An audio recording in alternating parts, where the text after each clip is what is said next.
Hello everyone, welcome to my mini blog. আমার একটা বান্ধবীর বিয়ে ছিল, মানে আমরা ক্লাস 11-12 থেকেই একসাথে পড়তাম। এই যে আমাদের ছোট্ট কিউট কোণে।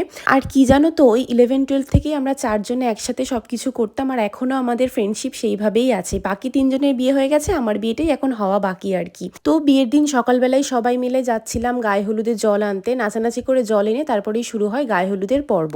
বেশ ইউনিক একটা নিয়ম দেখলাম, বিয়ের কনেকে নাকি কোলে করে নিয়ে গিয়ে গায়ে হলুদে বসাতে হবে, তারপরেই হয়ে যায় গায়ে হলুদ। গায়ে হলুদ হয়ে যাওয়ার পরে খেয়ে দিয়ে বাড়ি চলে এসেছিলাম, একটু রেস্ট নিয়েই তারপরে আবার রেডি হয়ে চলে গেলাম বিয়ে বাড়িতে। গিয়েই দেখলাম আমার বান্ধবীকে বেশ সুন্দর সাজিয়েছে। তারপরেই শুরু হয়ে যায় আমাদের খাওয়া দাওয়ার পর্ব। প্রথমেই খেলাম চিকেন পকোড়া, তারপরে খেলাম ফুচকা, কফি।